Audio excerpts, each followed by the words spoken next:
ایاک نعبدو و ایاک نستعین. میرا ولاگ دیکھنے والے محب وطن پاکستانیوں کو السلام علیکم.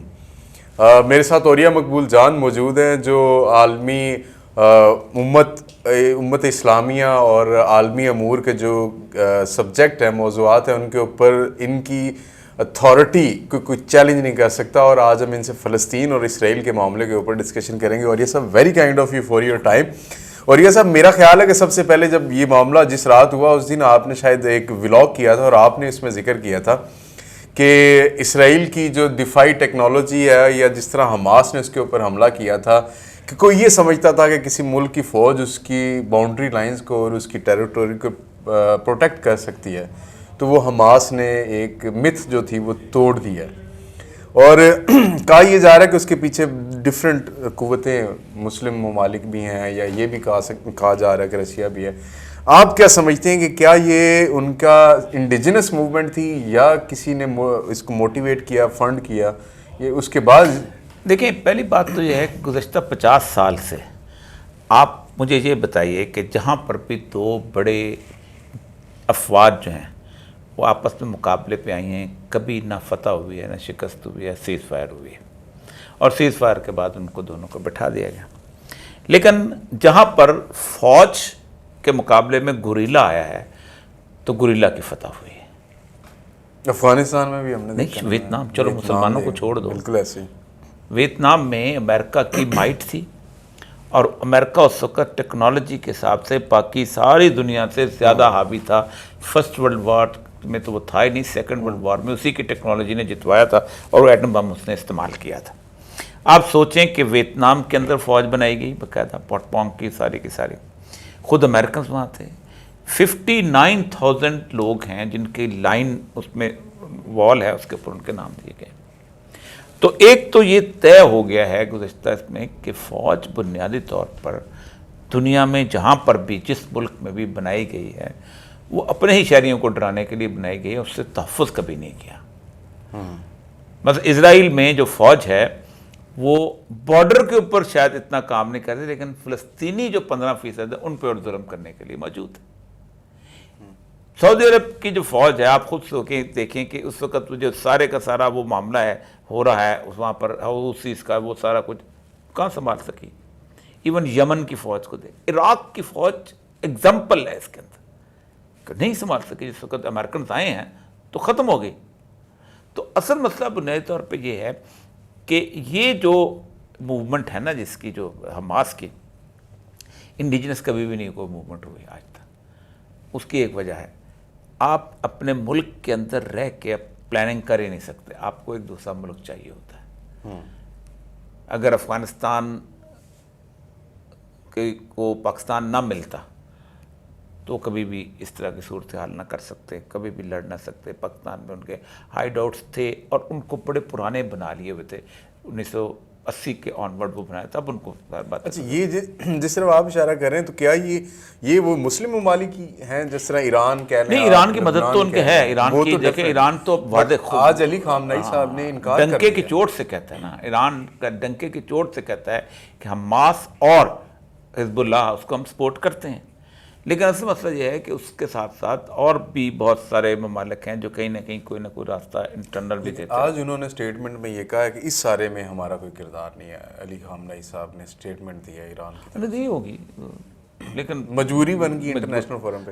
فورم. اچھا سر، اس میں ایک سوال ہے بڑا، مجھے آج میں نے جب سارا دن خبریں سنی تو مجھے اس میں بڑی ایک عجیب سی چیز محسوس ہوئی. وہ یہ تھی کہ جب یوکرین پہ حملہ کیا رشیا نے تو پورا یورپ، پورا ویسٹ مغرب یہ کہتا رہا کہ یورپ کو ویپنز بھی سپلائی کرنے ہیں یوکرین کو اور ہم اس کے ساتھ کھڑے ہیں. لیکن فلسطین کے معاملے پہ وہ فلسطینیوں کے ساتھ نہیں کھڑے ہوتے.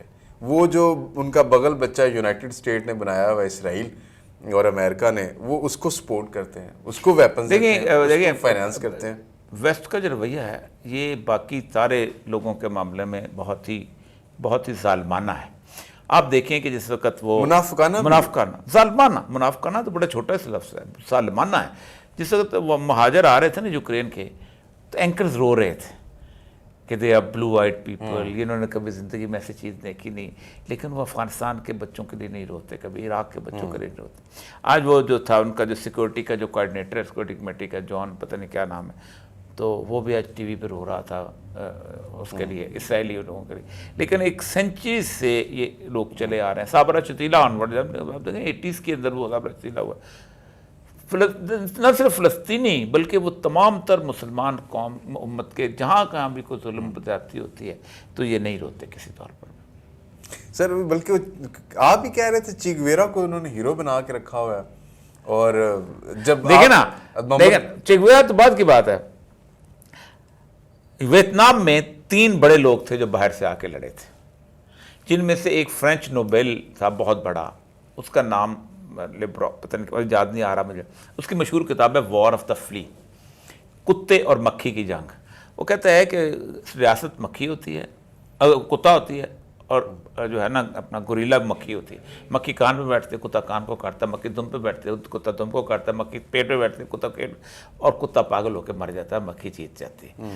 وہ بندہ جو تھا وہ فرانس کو چھوڑ کے لڑتا ہے کہاں آ کے؟ ویتنام میں، اور وہاں باقاعدہ لیڈ کرتا ہے. جنرل زیپ باہر سے آ کے لڑتا ہے، اس کا جو مشہور کتاب ہے وار وداؤٹ ویپن وہ لڑتا ہے. چی گویرا جو ہے وہ نکراگوا میں پیدا ہوتا ہے، بولیویا میں آ کے لڑتا ہے، کہ وہاں لڑتا ہے جا کے کیا نام ہے اس کا، وہ جو کیوبا میں لڑتا ہے اور مارا جاتا ہے، وہ ہیرو ہے. سارترے اتنا بڑا نوبل پرائز والا بندہ جو ہے وہ جاتا ہے اور وہ جا کے لڑتا ہے الجزائر میں بھی، اور صاحب وہاں جا کے لڑتا ہے کیوبا میں بھی. ڈیگول لڑتا ہے الجزائر میں جا کے، وہ سارے ہیرو ہیں. اسامہ بن لادن جو ہے اپنے گھر سے اٹھ کے لڑنے کے لیے آتا ہے تو وہ جو ہے وہ دہشت گرد ہے کہ دوسرے کے ملک میں کیوں جاتے ہو. سر اس کو اسامہ بن لادن سے ویسے آج کل 2 روز میں بڑی وہ تشبیہ دی جاتی ہے کہ جی اسامہ بن لادن پارٹ 2 ہے محمد دیف جو ہے. کون لوگ؟ محمد دیف جو حماس کا یہ جی وہ قسم بریگیڈ کا جو قسام ہے، اس بریگیڈ القسیم کا جو وہ ہیڈ ہے. تو 2014 میں میرا خیال ہے اس کے اوپر سٹرائکس ہوئی تھی، اس کی فیملی اس میں جو ہے نا وہ بھی ماری گئی تھی، اس کی بیٹی، اس کی بیوی. ایک فرق ہے اسامہ بن لادن میں اور اس کے اندر، بنیادی فرق. اسامہ بن لادن جو تھا وہ سعودی عرب میں پیدا ہوا تھا اور اس نے وہاں جہاد کی صورتحال کی تھی. اور اسامہ بن لادن کو تب سعودی فیملیز نے کہا کہ تم دنیا میں جہاں چاہے جہاد کرو، پیسے ہم دیتے ہیں تمہیں، ایتھے نہ کرو. لیکن یہ وہاں اپنے گھر میں کر رہے ہیں. اپنے گھر میں جہاد کرنا اصل بنیادی فرض ہی وہاں پر ہے. دوسرے کے گھر میں جہاد کرنا ہے. آپ سوڈان چلے جاؤ، سوڈان میں جا کے فیکٹری لگا دو، اتنی زبردست مدد کرو، الجزائر کے انقلاب میں مدد کرو، ٹھیک ہے، ٹھیک کرتے رہو. کینیا میں یہاں پر ہمیں جہاد اچھی طرح یہاں عام پھرتا ہوتا تھا. آپ کا یہ القاعدہ کا دفتر ہوتا تھا پشاور کے اندر، یہاں گھومتا پھرتا ہوتا تھا. بعد میں سر ایمن الزواری اور دونوں جی ایمن الزواری دونوں عام نظر آتے تھے. اور اس کے بعد وہاں چلا گیا. وہ تو کینیا کی بامبنگ جو تھی اس کے اوپر وہ سارا کچھ ہوا، اور وہ اس کو تھوڑا سا اپنا ہائیڈ آؤٹ کرنا پڑ گیا. افغانستان میں پیسے دو، یہ کرو. وہ بھائی پہلے سعودی عرب کو تو چینج کرو، اپنا ملک کو چینج. میں یہاں سے اٹھ کے جاؤں اور میں کہوں گا جی میں جا کے انقلاب لے کے آتا ہوں وہاں جا کے سری لنکا میں، تو میں تو ظاہر بات ہے آئی ایم کنڈیمنیبل. سر یہ آپ نے ابھی سعودی عرب کا ذکر کیا تو اس کے اوپر مجھے ایک سوال بڑا زبردست، وہ مجھے یوں لگتا ہے کہ امپورٹنٹ ہے. یہ جو ٹائمنگ ہے سر حماس کی اس وقت اسرائیل پر حملے کی ہے، اسرائیل میں یہ جو انہوں نے کیا، کیونکہ سعودی عرب خود بھی اس کو ایکسیپٹ کرنے جا رہا تھا، یو اے ای آلموسٹ اس کو کر چکا ہے، اور they were trying to put a pressure on Pakistan کہ آپ بھی ایکسیپٹ کر لیں، اور ریجن میں اس کی ایکسیپٹنس جو ہے نا وہ بڑھنی شروع ہو گئی تھی اسرائیل کی. اب حماس کا حملہ ہوا ہے، اس پہ سعودی عرب کو اپنی سچویشن کلیئر کرنی پڑ رہی کہ ادھر you are with the Muslim اور you are with the West bloc. تو اب یہ حملہ شاید اس کی ٹائمنگ اتنی امپورٹنٹ باقی دنیا کے لیے نہ ہو جتنی اس ریجن میں بیٹھی ہوئی پیٹرو ڈالر اکانومی والی جو پاورز ہیں جس میں سعودی عرب بھی شامل ہے، اس کو زیادہ ڈیمیج کر رہی ہے. دیکھیں حماس نے پورا کا پورا سینیریو الٹ بدل کے رکھ دیا ہے. ایک تو یہ ہے کہ گزشتہ تقریباً 25 سال سے یہ چل رہا تھا کہ 2003 میں انہوں نے اسرائیل کے مقابل فورسز کو ڈسٹروائے کرنا شروع کیا. پہلا حملہ ہوا عراق پہ. عراق کو مکمل طور پہ اس کی تمام تر ایریل پاور ختم کر دی گئی. اس وقت عراق پاس کوئی ایئر فورس نہیں ہے. اس کے ٹینکس ختم کر دیے گئے. پھر اس کے بعد 2011 کے اندر عرب اسپرنگ شروع کرائی گئی. مصر کو ختم کیا گیا، مرسی کی حکومت ختم کی گئی، پھر اس کے بعد لیبیا کے اندر اپرائزنگ شروع کرائی گئی، لیبیا کو کہتے ہیں 5 لاکھ بندے وہاں مارے گئے، عربوں کے اندر شیعہ سنی کانفلکٹ کے ساتھ حوثی کا یمن میں، یہ سارے ختم کر دیے گئے تاکہ اس قابل کوئی نہ رہے۔ ایران کے تھریٹ کو باقاعدہ کیش کر کے ابراہیم اکارڈ بنایا گیا کہ ایران میں ہمیں زندہ نہیں رہنے دے گا۔ ابراہیم اکارڈ میں کون آ گیا؟ اپنے سعودی عرب آ گیا، ابراہیم اکارڈ میں UAE آ گیا، بحرین آ گیا، قطر آ گیا، اس طرح کے لوگ بھی آ گئے کہ چلو ہم جا کے نا اسرائیل کو تسلیم کرتے ہیں، ایک ہی مذہب حضرت ابراہیم کو مانتے ہیں جی۔ اس میں UAE نے سب سے پہلے مانا، پھر بحرین نے مانا، پھر مسقطوں نے اس میں آنے کے پھر فلائٹس الاؤ کی گئی سعودی عرب نے، اسرائیل کی فلائٹس، سب کچھ چل رہا تھا، ٹھیک ٹھاک چل رہا۔ سعودی عرب اور پاکستان یہ 2 ملک ایسے ہیں جن کی پاپولیشن اس قسم کی ہے کہ اگر آج اسرائیل کو تسلیم کر لے جو گورنمنٹ، تو پھر وہ گورنمنٹ رہ نہیں سکتی۔ دیکھیں مصر کی بھی ایسی تھی، لیکن مصر میں انہوں نے ظلم کیا، جس دن تسلیم کیا تھا کیمپ ڈیوڈ میں سادات نے، اس کو گولی سے اڑا دیا ساکلوں نے، اور آج بھی سادات کا نام عزت سے کوئی نہیں لیتا وہاں پر، حالانکہ انور سادات وہ نہیں لیتا نا۔ جارڈن ہے، جارڈن چونکہ ہم نے ایکشن اتنے بہت کیے ہیں، مارا بہت زیادہ، اس لیے جارڈن وغیرہ وہ چل رہا ہے۔ لیبنان میں بھی یہی صورتحال ہے، وہاں کلیش بہت زیادہ ختم، آئیڈیل ٹائم انہوں نے پورے کا پورا پہیہ الٹ دیا ہے۔ اب وہ پولیٹیکلی بھی جیت چکے ہیں اور ملیٹریلی تو جیتے ہوئے نظر آ رہے ہیں۔ اچھا سر، اس میں ویسے ایک چھوٹی سی ڈیوائڈ وہ بات یوں نظر آ رہی ہے، پوٹن نے آج کہا ہے کہ جی امریکہ ہیز فیلڈ، اور یہ جو آئرن ڈوم سسٹم ہے اس کا جو میزائل ہے جو ہوا میں جا کے اس اٹیک کو فیل کرتا ہے، وہ بھی امریکہ نہیں دینے ہوتے ہیں۔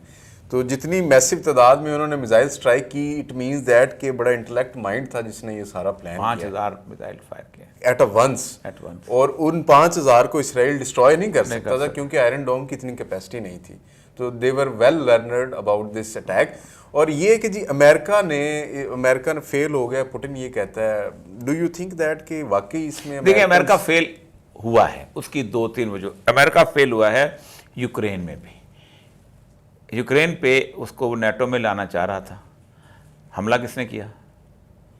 رشیا نے۔ کس کے ایما پہ کیا؟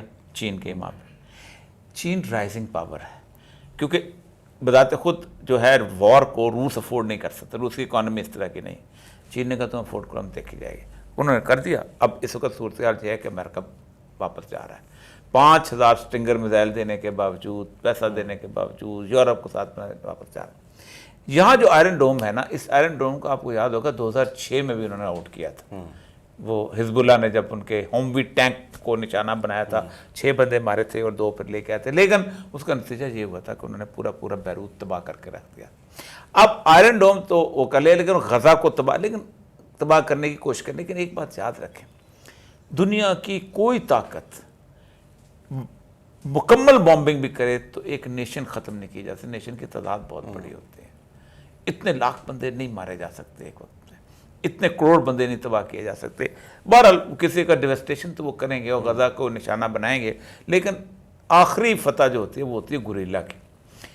میں آپ کو بتاؤں ہونا کیا ہے، ہونا میرا جو اندازہ ہے جو کہ حدیث کے حساب سے، کہ یہ سارے کے سارے ملک جو ہیں نا، ان ملکوں نے اسرائیل کی چھتر چھاؤں میں چلے جانا، کیونکہ ان کو اور کوئی راستہ نہیں، کیونکہ ان کو یہ پتہ ہے ایک دفعہ حماس جیت گئی تو ان کے اپنے ملکوں میں ریوولٹ ہو جائے، ریوولٹ ہونے سٹارٹ ہو جائے گی۔ ایکچولی یہ سب سے مین جو جن کو ڈر یہی ہے کہ یہاں انقلاب آ جائے گا۔ کیوں اس کو مرسی کو ختم کیا کہ ایک دفعہ مصر جب اسٹیبلش ہوگی گورنمنٹ تو ریوولٹ آ جائے گی۔ پھر سر وہ آج ملالہ کا بھی ایک سٹیٹمنٹ آئی ہے، لیکن ملالہ کی سٹیٹمنٹ سے بڑی کسی ریاست کی سٹیٹمنٹ ہوتی ہے، اور ایک سٹیٹمنٹ جنرلی جو ہے نا وہ ہر طرف سے آ رہی ہے کہ جی ڈی ایسکلیٹ کیا جائے اس وار کو۔ ڈو یو تھنک دیٹ کہ پاکستان کو اپنی ڈائریکشن کلیئر کرنی چاہیے، کہ پاکستان کو اس ٹائم پہ یہ ڈکلیئر کرنا چاہیے کہ ہم نیوٹرلائز کی طرف جانے کی بجائے ہم 2 اسٹیٹ سلوشن کا جو فارمولا تھا اس کو جلدی سے جلدی ایگزیکیوٹ کیا جائے تاکہ مزید اس طرح کے دیکھیں، پہلی بات یہ ہے کہ 2 اسٹیٹ آپ مانیں گے، اسرائیل نہیں مانے گا۔ اسرائیل کے اندر ایک بہت سٹرونگ لابی ہے جو کہتے ہیں کہ نہیں، یہ ہماری پرومس لینڈ ہے، ہم اس کو نہیں مان۔ دوسرا یہ ہے کہ اگر آپ 2 اسٹیٹ تھیوری مان لیں تو کل کو انڈیا کراچی میں آ جائے، ٹھیک ہے، اور کہے کہ جی یہاں پر تو جو پرانے میں جتنے بھی لوگ تھے یہاں سے گئے تھے جو ایل کے اڈوانی وغیرہ جو حیدرآباد سے کیا تھا ان کو واپس آباد کرتا ہوں، جیسے اسرائیل کا بات کیا ہے، تو آدھا پاکستان کا ہو جائے گا، تو آدھا جو ہے وہ انڈیا کے جو مہاجروں کا ہو جائے گا، تو ٹھیک مان لیں گے۔ یہ لاہور کی مال روڈ کے اوپر سکھ واپس آباد کر دی جائیں، تو کیا سلوشن کیا ہے اس کا؟ وہ سلوشن یہی ہے کہ انٹرنیشنل سمیٹ اسرائیل کو واپس بھیجیں، کہاں بھیجیں سر؟ جہاں سے وہاں، یورپ سے اکٹھے کر کے لائے تھے؟ نہیں، ہر بندے کا کنیکشن اور گھر وہاں پر موجود ہے۔ اسرائیل میں کوئی مہاجر نہیں ہے، اسرائیل میں سارے کے سارے وہ لوگ ہیں جو عرب پتی ہیں۔ اچھا، کہتے ہیں کہ دنیا کی جو ٹاپ کمپنیز ہیں، لائک آئی ٹی میں لے لیں، سپورٹس میں لے لیں، میڈیسن میں لے لیں، بینکنگ لے لیں، جو بھی سیکٹر لے لیں، اس میں سارے اسرائیلی ٹاپ کی کمپنی چلاتے ہیں۔ اتنا بڑا اگر ان کے پاس ریونیو ہے تو یہ کسی اور جگہ بھی جا کے آباد ہو سکتے ہیں، کیوں نہیں کرتے؟ پہلی بات تو ہے کہ دیکھیں اسرائیل سب سے پہلی بات یہ ہے کہ آپ نے 1916 کے اندر جب بالفور ایگریمنٹ کیا ہے تو آپ نے سب سے پہلے اس کو پروٹیکٹریٹ بنایا، اس علاقے کو ریگستان کے اندر ان کو لا کے آباد کرنا شروع کیا۔ اب اس وقت اسرائیل جو ہے $7 ارب جو ہے اسلحہ بیچتا ہے۔ اسرائیل 87% جو ڈرونز ہیں وہ اسرائیل میں بنتے ہیں۔ دنیا کی تمام کمپنیز جو ہیں وہ آ کے تل ابیب میں انہوں نے ہیڈ کوارٹر بنا لیا، 2 سلیکن ویلیز بن گیا، سب کچھ بن گیا ہوا ہے۔ لیکن اس بننے کے باوجود بھی اسرائیل کا سائز اتنا چھوٹا ہے کہ فار ڈیفنس پرپسز یہ سائز جو ہے یہ جیسے کہتے ہیں نا سروائیو کرنے والا نہیں، سروائیو۔ دیکھیں دنیا میں جو بڑی طاقت ہوتی ہے اس کا سائز بھی بڑا ہوتا ہے، حجم، یا حجم بڑا ہوتا ہے یا لوگ بڑے۔ چائنا بڑا حجم ہے، رشیا 11 ٹائم زونز آتے ہیں، انڈیا بہت بڑا حجم ہے، امریکہ بہت بڑا حجم ہے۔ اس لیے کہ جب حجم بڑا ہوتا ہے تو پھر آپ اس کو شکست دینا آپ کے لیے بڑا مشکل ہو جاتا ہے، یا پھر ہوتا ہے کہ آپ کی پاپولیشن سپارس ہوتی ہے، جیسے افغانستان ہے۔